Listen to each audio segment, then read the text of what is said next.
Hello, isa sa mga bucket list ko talaga ang makapunta dito sa may Baguio City. At syempre, bago tayo pumunta dito, syempre kailangan natin mag-research kung ano ba talaga yung mga dapat nating puntahan dito. Dapat meron tayong bullet para save time na rin syempre, para maikot natin lahat ng destination dito. At ito nga pala yung aking mga pinuntahan, yung Baguio experience ko dito sa Baguio. First destination natin is yung Igorot Stone Kingdom. Isa sa mga history ng kingdom na to is nakakita daw yung may-ari o yung nagpagawa nito ng isang puting kalabaw. At simula nun, yun na daw yung indication no, na magtatayo siya ng isang tourist spot dito o bubuhayin niya yung Lost Igorot Kingdom na nawawala. Yes. So yan, nag-boom nga talaga yung business na to at yung tourist spot na to dahil dinarayo talaga ng iba't ibang tao. At makikita nyo nga na mayroong mga dancing dito at mga performance at syempre picture taking after nun. At yung breathtaking nila doon sa pinakatuktok nila na isa sa talagang Instagrammable para sa lahat ng tao. Next stop naman natin yung Botanical Garden. Kung mahilig ka sa nature o gusto mo kumonek sa nature, bagay na bagay ito sa'yo. Biruin mo dito sa Baguio, meron iba't ibang klaseng halaman na hindi natin makikita sa mga kapitbahay natin o tanim ng nanay natin. At syempre may praying mantis na din dito, kaya ingat din sa mga taong nagtatago-tago sa tabi-tabi. Dahil always remember, the trees, plants, and leaves have eyes. So talagang makukonek ka talaga sa nature dito at sobrang refreshment na rin dahil sariwa at masarap yung hangin. Next stop natin, number 3, is yung Ride Park. Dito talagang mag-e-enjoy ka dahil you are playing with the horse.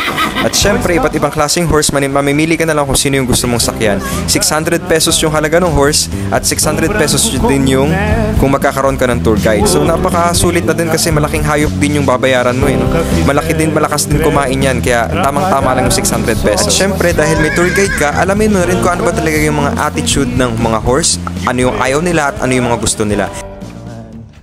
Pang-apat sa listahan natin is yung The Mansion. Wow! Hindi ko alam kung nagbubukas ba tong The Mansion na to o ano ba yung nakatira o ano yung meron sa loob nito. Wala naman masyadong maganda dito at hindi rin ako nag-enjoy dito. At oo nga pala, ito yung parang 10,000 steps na aakyatin mo para makaakyat ka dyan sa The Mansion na yan. Next, panglima ang Burnham Park, ang sunog na ham. Hindi ko alam bakit burn na nasusunog. At yan nga pala yung lugar at napakaganda at matututo kang mag-rowing dyan. For the first time, natuto ako mag-rowing at syempre meron ding pagpapakain sa mga koi fish na hindi naman sila lumabas at 50 pesos yung pampapakain na yun. At yan, konting emote lang at syempre, enjoy na rin natin yung mga view dito. Next stop, yung Strawberry Farm. So puro talaga strawberry makikita mo dito at isa pa, pwede kang mamitas dito sa farm na to. Ikaw yung mamimili ng mga strawberries mo which is freshly picked from the farm. At syempre meron din mga lettuce na paborito ko na talagang nag-enjoy ako at meron silang lettuce farm na ganito kalaki dito mismo sa farm na to. Oo nga pala, pag ikaw yung namitas ng sarili mong strawberry, medyo may kamahalan. 700 yan yung ganyang kalaking lagayan. At syempre nung pumunta kami dito, hindi rin ako nag-enjoy kasi maputik. At syempre meron din tayong free taste kaya tinikman natin at medyo maasim. At pang-pito sa ating Baguio destination, yung Valley of Colors, na kung saan yung mga kabahayan nga ng mga nakatira dito is ginawa na ring tourist spot. At yung parang sapa dyan sa ilalim na yan, ang pangalan niya is Balili River. So kailangan yan i-save kasi medyo contaminated na rin. At syempre dahil na rin yan dun sa mga taong nakatira dyan. So wala naman masyadong special dito at naging tourist spot na rin to. And next, pang-walo sa ating destination is in the Bell Church. Ito yung napaka-oldest temple ng mga, hindi ko alam kung Japanese ba to o Chinese, pero sa tingin ko Chinese naman. So napaka-old lang niya at talagang napaka-kakaiba talaga siya. At katabi lang to ng Valley of Colors at wala rin masyadong special dito kundi yung mga temples lang. Next destination natin yung Session Road na isa sa pinakamagandang nakita kong road dito sa Pilipinas.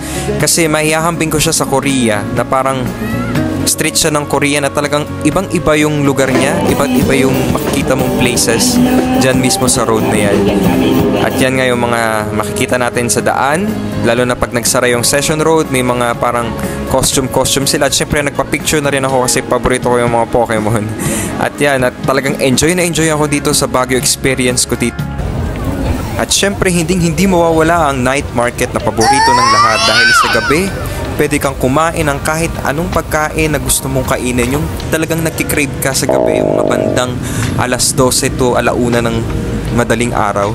Dito kitang-kita mo maraming mga taong nagpupunta dito at marami ring binebenta dito ng mga ukay-ukay na talagang yung iba branded. At yan nga yung aking destination na pinuntahan dito sa Baguio hanggang sa makarating ako sa SM Baguio. So sa mga taong nagbabalak at nagpupunta parang dapat meron kayong goal, mag-research at syempre enjoy nyo yung every moment na pinupuntahan nyo yung mga places dito. Kaya hanggat malakas pa at nai-enjoy nyo yung bawat pagkain, mag-travel kayo at yan ang talagang magpapawala ng stress ninyo. So ingat at i-consider nyo sa bucket list nyo itong Baguio. Salamat, bye-bye!